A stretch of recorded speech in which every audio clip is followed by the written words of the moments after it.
I'm back. Yeah, Ron. Yeah. Yeah, I got a question now. What's the San Andreas fault? So the San Andreas Fault is basically a boundary between two tectonic plates. You've got two large sections of the Earth's upper crust and upper mantle grinding past each other. The San Andreas Fault marks the boundary between those. ¿Qué más le pregunto?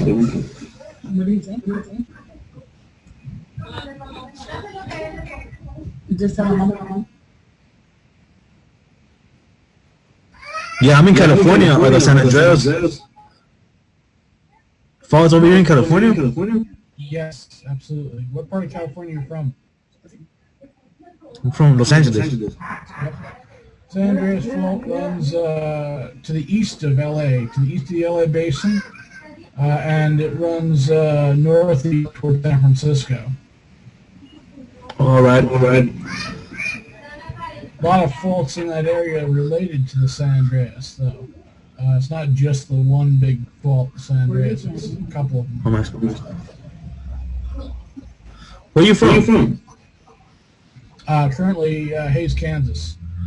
But I actually did some PhD research in California up by San Francisco. Oh, okay. You're a professor or something? I have been. I'm not currently, but yeah. Oh, okay. You think we got a big earthquake coming over here? The short answer is yes, but the longer answer is what time frame are you talking about? Anytime soon? Well, I mean, it could be anytime soon, but it's really hard to know exactly when. That region, southern San Andreas Fault, in the LA region, has not had a really big earthquake. Well, the one region just north of LA had a big earthquake in 1857.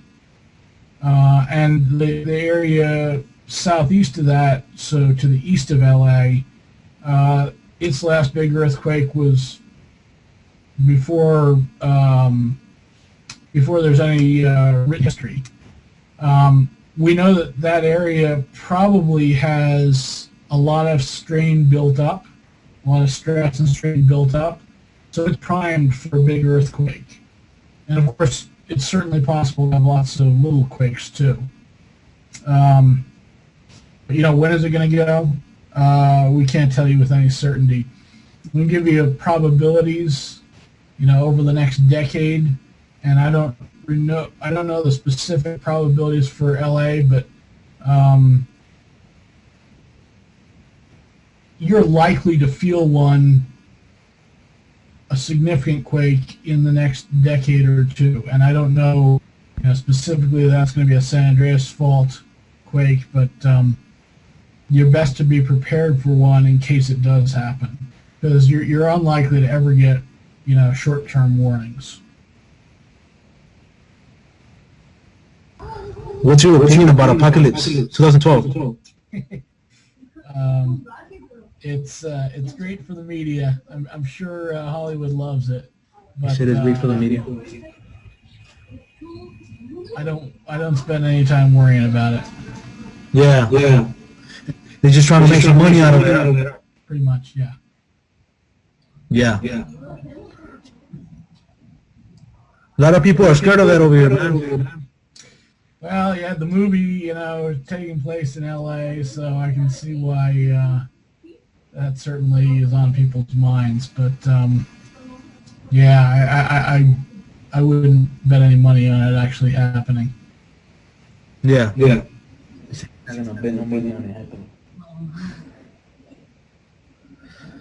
All right, man, you answered my question, so thanks a lot, man. Thanks a lot. Nice talking to you. I'm going to go ahead and add you to my circle, because I might have some questions next time, too, and you might be able to answer them. I'll be happy to try. All right, Ron. Nice to meet you, man. Nice meeting you, too. Take it easy. Have a good day. I'll go.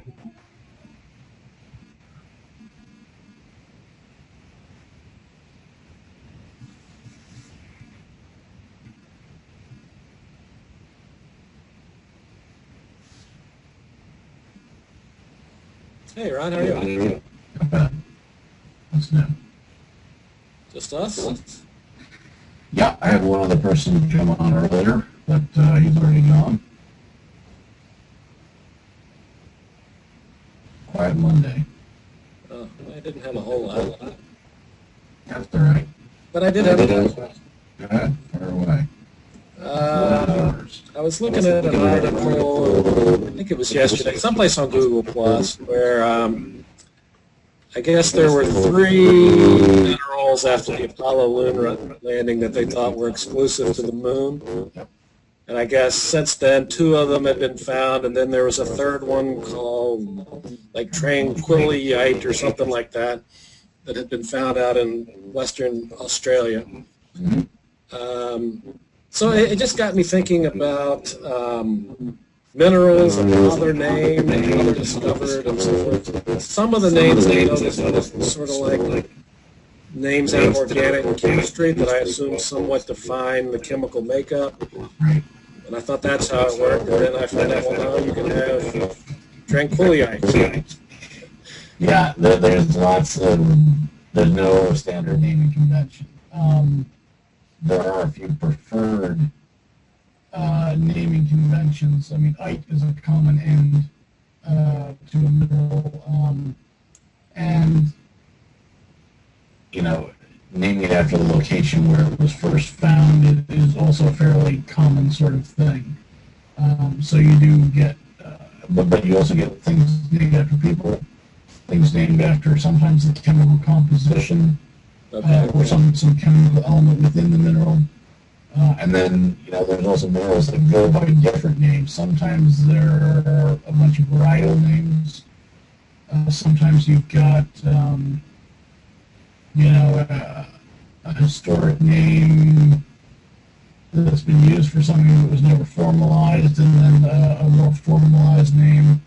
So there's an official naming procedure that goes through the Mineralogists. I think it's the Mineralogical Society of America, but it may be some broader, more international organization. But it's a fairly strict naming procedure. It involves a number of steps. A mineral has a much stricter definition than a rock does. In fact, there's no widely recognized definition for what a rock is. You might think a rock is made of minerals, but in fact there's a number of things that are clearly rocks that are technically not made of minerals. Coal being one of those things. Okay.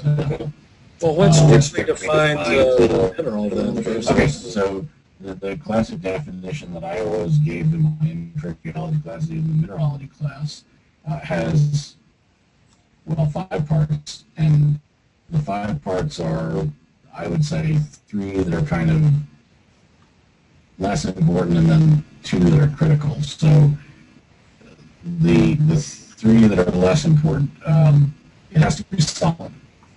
In the solid, liquid, gas triumvirate, it has to be solid. Okay. There are some things where what exactly qualifies as solid versus ductile, and that's a little tough in some situations. But it has to be naturally occurring. That's a pretty strict one. So synthetic things that are known only from synthetic occurrences, are not technically considered minerals. This is also a way to distinguish natural diamonds from synthetic diamonds. Okay, so naturally occurring. Now, naturally occurring doesn't say it has to be found on the earth. So those new minerals, they were minerals. They were not only from the moon, but that's still a natural occurrence. And inorganic is part of the definition that is less and less strictly adhered to. And the main reason for that is initially inorganic was part of the definition to distinguish some things like coral, for example, which are clearly organic in origin, from calcite that's formed by, say, precipitation from seawater in a completely inorganic process. Okay. And that was the problem with that part of the definition is that a lot of things that are recognized as minerals the more we understand microbiology, the more we understand that there are, in fact, quite a lot of microcritters that can actually be contributing to mineral formation that we never thought about. And so that's a topic. The teeth are a good example of something that has a mineral analog. It's same as a mineral in many ways, except your teeth are clearly organic in origin. Okay. And I guess things like stromatolites, Yeah, again, clearly got for a long time didn't know those were organic in origin, right?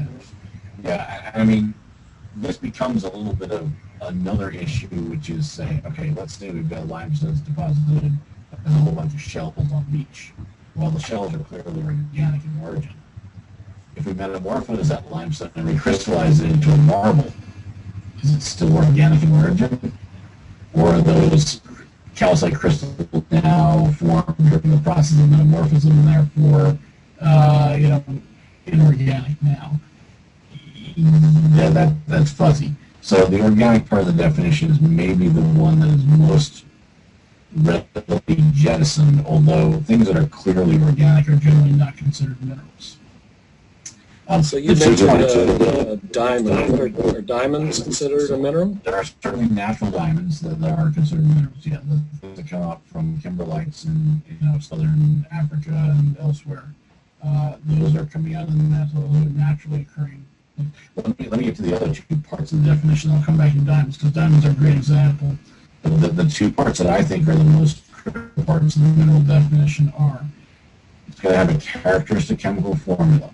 And by characteristic, we mean that you can write a chemical formula for it that may have some variability, but has some fairly discrete bounds. Right? It's not just any mix of chemical elements. So this is where volcanic glass, for example, is not a mineral. Volcanic glass is just whatever composition of magma you've got at the moment that it froze. It's not able to be written out as a specific chemical formula. And you don't need a specific formula where it's exactly one composition, because there are minerals. Probably the most abundant mineral by composition on Earth is the equivalent of olivine. Right? Well, olivine is the mineral, right? But olivine has a compositional range where the general formula is X2SiO4. SiO4, it is straightforward. That's silicon, 4 silicons, or 1 silicon, 4 oxygens. Right? That's the SiO4. The X is not a specific chemical element. It's a placeholder, kind of a site, if you will, in the crystalline structure. But that can be occupied by any 2+ charged element of the right size.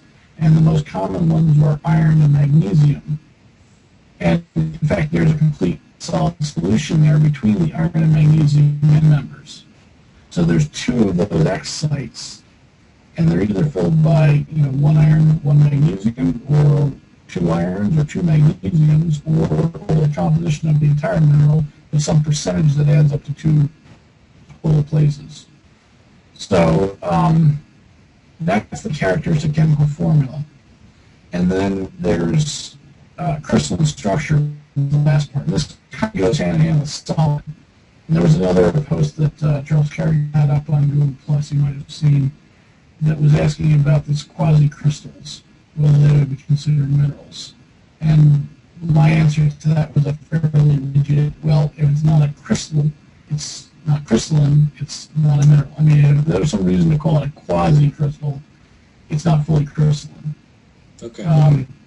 And crystalline means that it's got a repeating atomic structure, such that there are certain building blocks based on the symmetry of the arrangement of atoms. There's really only a limited number of symmetry possibilities that can be repeated on large scales. And this gives rise to all kinds of symmetry studies in mineralogy, and that's a really important part of the field of crystallography. Those 2 are really, I think, the essential things: the characteristic chemical formula, crystalline structure.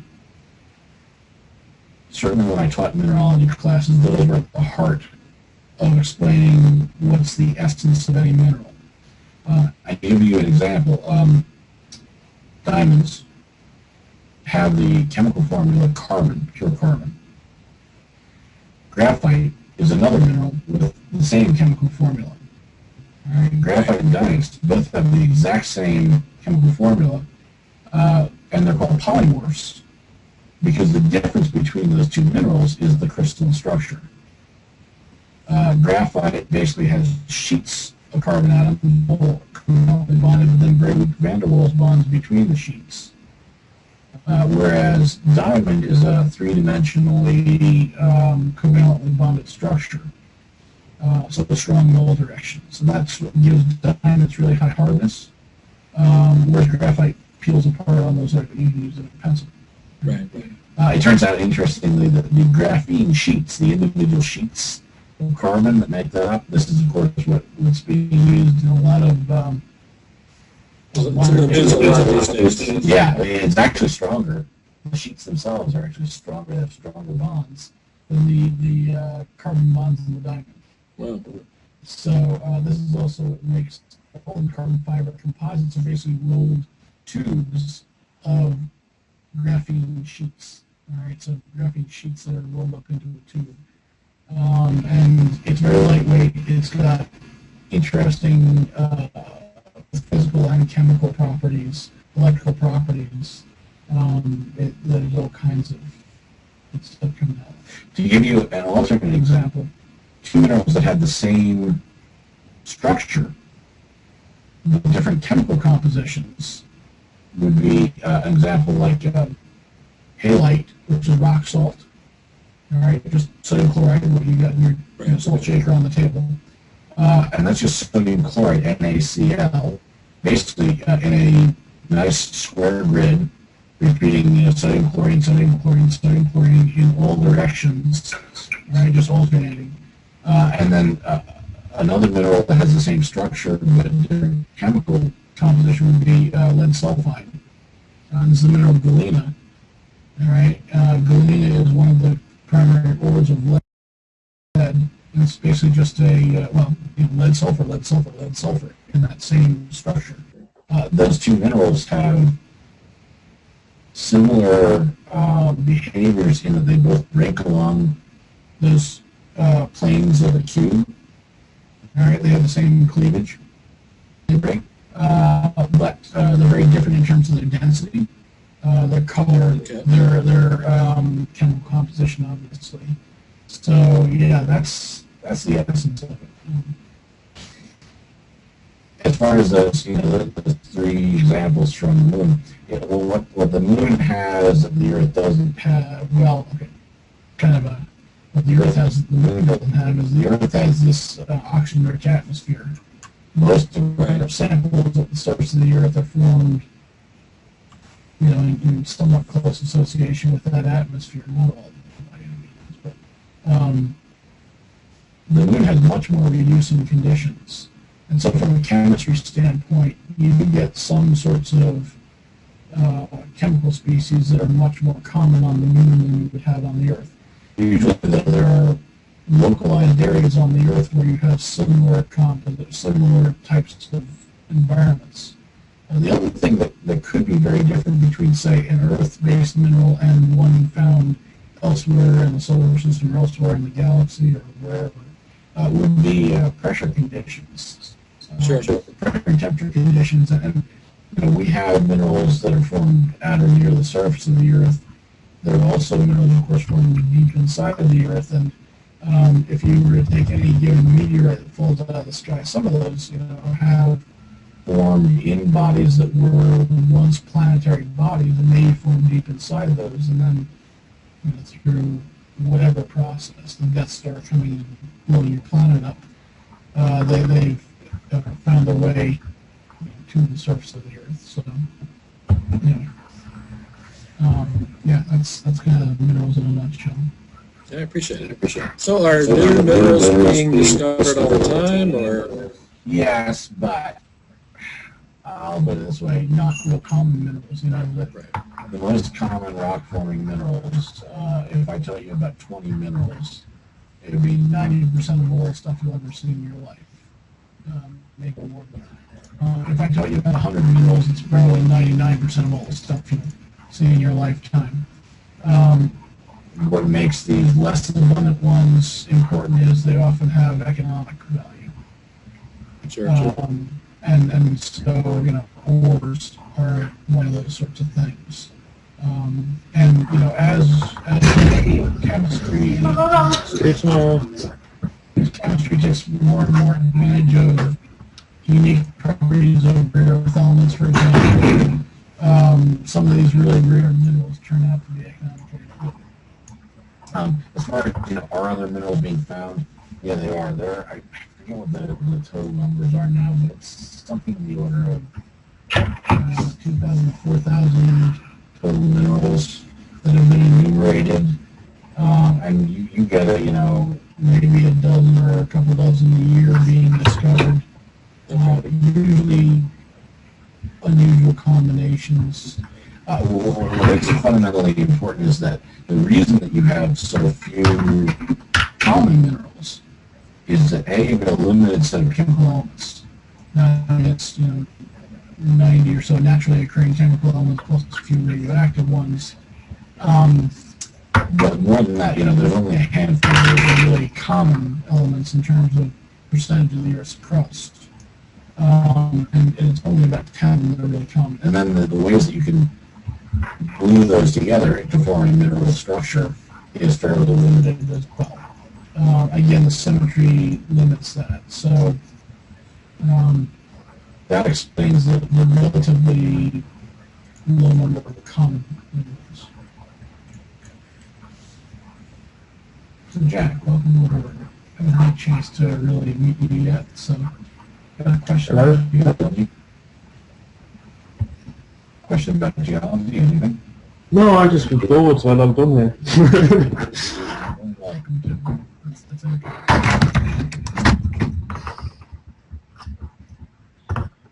Anything more? Any other questions? No, that's all I had for today. Okay. Yeah, I actually have. I'm not as organized as ideally would be, but who is?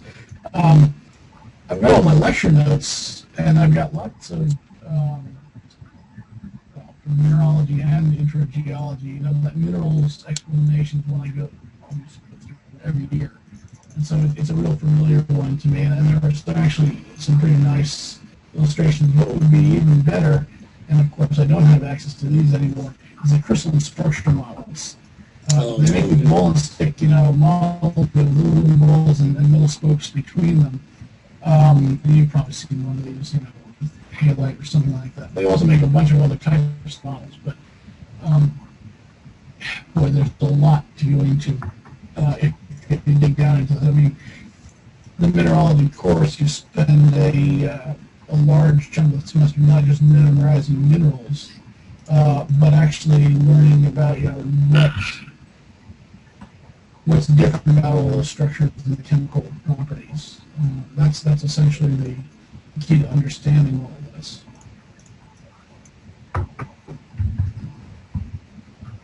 So, anyway, I can pull those figures up if there were one particular thing. What I don't have is a good organized list of those figures where I can pull them up at random. So I have to go dig into my little lecture notes and find the proper lecture. And one of those things to work on in my copious spare time. I appreciate it. My pleasure. Those are good questions, and questions that I have some experience answering, so certainly are enjoyable.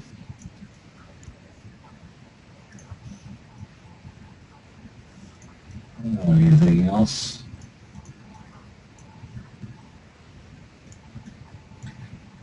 Slow start. I only came on about 20-25 minutes into things, and he was here for about 5 minutes. So it was a slow day. I didn't really advertise this one as much. We come off quite a layoff, so really advertising works when you do it. Have you seen some of the stuff that Price Change is doing with Hangouts? I I have not. Tell me about it. He's got people hooking up telescopes and getting a feed from their telescopes and sharing that online and discussing what people are looking at. It's like we ought to take this thing outdoors. See if we get somebody with a phone and I would love to looking at rocks. Or, I would love to do that. And the idea of doing it from that approach with geology, two issues there. One is the time of year here in the northern hemisphere and the fact that it's kind of wintry. But the other one is that, for a lot of the interesting geology, not so much of it is in areas that have good Wi-Fi coverage. Yeah. When you're out on an outcrop, you don't have wired coverage. So Wi-Fi is about the only chance you've got, or cell phone coverage, that's some sort of network that you can connect to. or bring your rock sample or something, right? Well, in urban areas, this works okay. If you're doing the geology Central Park, you might actually be able to do a fairly good job of illustrating that. And I can bring in rock samples. I'll bring you a rock sample right now. But it's not the same thing as being out there in the field. So here is a nice bit of folded schist from the Grand Canyon. It's the Vision schist, actually. So there's a great rock, and I can use that for an illustration. But you're right. It would be really nice to get out to the outcrop. Now, one thing I can do for you, but it's not really ideal, is to go and get you a Gigapan and share that as a shared screen. So let me do that for just a minute to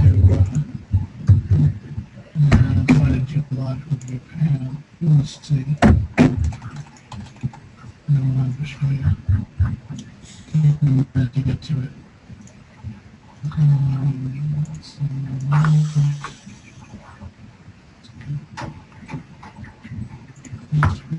Version of that. And let's share that screen. Right. Okay. Come on. Go out to the full screen. So, can you guys see? Let me pull my screen over so you can see that. What you're seeing there, and okay, it keeps on popping out of the full screen mode. But this is actually a Gigapan, which is a gigapixel panorama of a thin section of rock called a dunite. What are you guys actually seeing? If you want to describe it for me. Are you seeing the web page with a bunch of little links below and stuff, or are you seeing just a big, looks like a stained glass window? Oh, the web page. I can see the whole browser. Yeah. Okay. So yeah. See, I've been zoomed in now, and I'm zooming into different parts of that, but apparently it's not catching up to that, which is a great shame. Because yeah. You lose the whole point of doing this. Well, what I can do is come back to this and take the web page and drop it in the chat room there. You guys can go explore this on your own. But go take a look at that one in your own browser, and you can zoom around in it, and you can see really neat things. But exactly, this illustrates exactly one of the flaws. Well, current flaws of the Hangouts is that I can't actually take you on a tour of the slide because it's not keeping up with me as I zoom around that picture. Oh, I see what you mean. And this is the same sort of problem that we got with Google. It seems to work a little bit better in that regard. But videos, unless you're sharing a YouTube video, videos have this kind of stop motion sort of thing. So it's a great idea, and I think there's definitely potential for it, but it's not quite there yet. So what are we looking at here? So that's actually a cross-polarized light view of a thin section of rock called dunite. And basically this is, roughly speaking, the equivalent of the mantle of the Earth in terms of mineral composition. It's actually collected from, I think this particular sample is out in California in the Coast Ranges, where you get a little bit of crustal rocks that are of similar composition to the mantle. And the stained glass window, the beautiful colors are optically the olivine grains seen at different thicknesses and different crystalline orientations in that cross-polarized light. Those black grains that form a band on the kind of left-hand side of that image are the monochromite.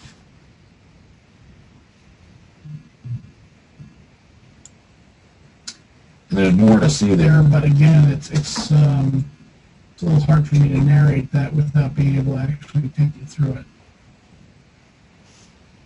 No, that's all right. I've so it's free to follow up on. Yeah.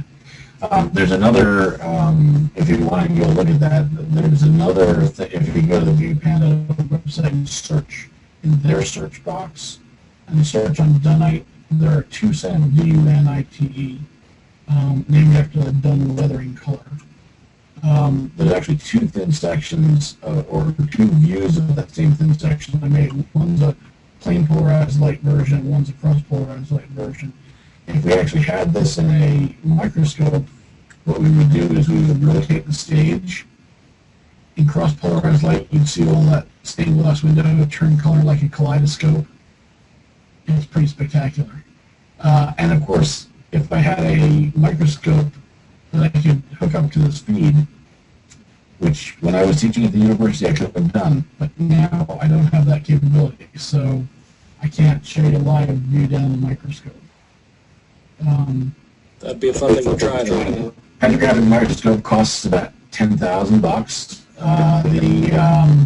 The accessories to get up to the computer are probably another $2,000 or $3,000. So let's say, $15,000. I'll be happy to. I think you need to find a volunteer. Yeah. I would love to do this. I think it would be, well, entertaining for one thing, educational for another thing. And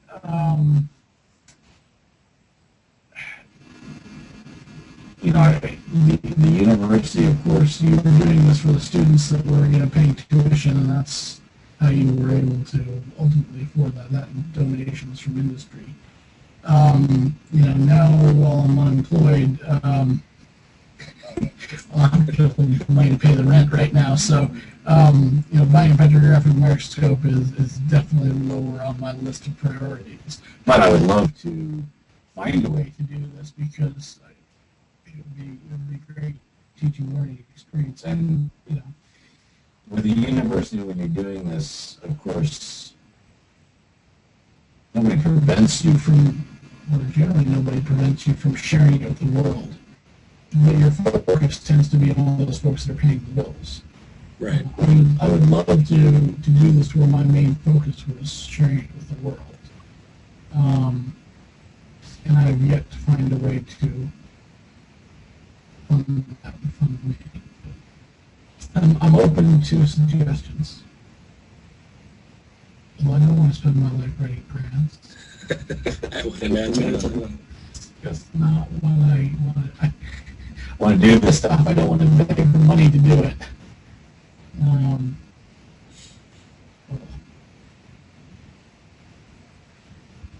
Such is my life.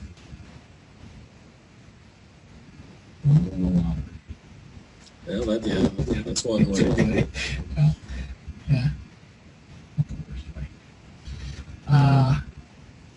Yeah, there's lots more interesting stuff that one could do. So I'm interested.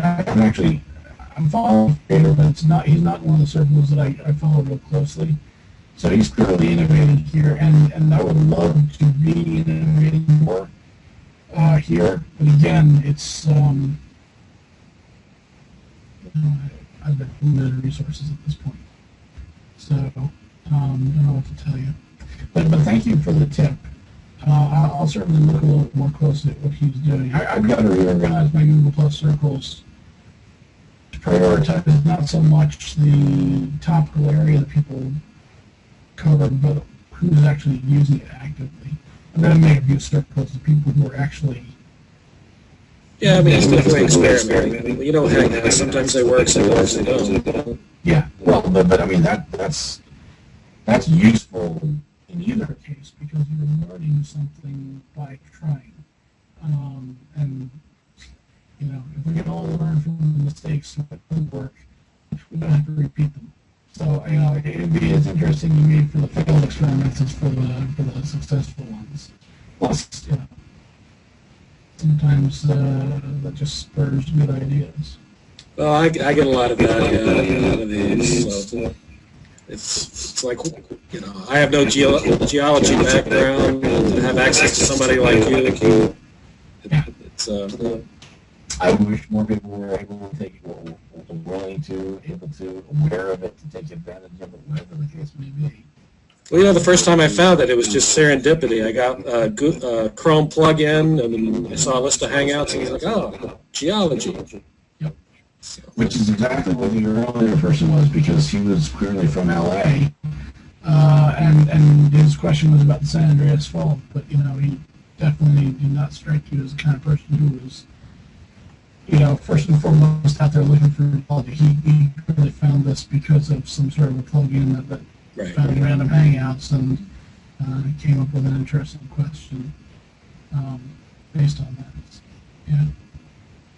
Well, we need more people out there searching for stuff. Well, I've got to run, but I appreciate your time. Same here. And I think I'm going to wind it down for today. And yeah, talk to you. I'll look for you next Monday. Very good. Hey, have a nice day. Take care, Ron.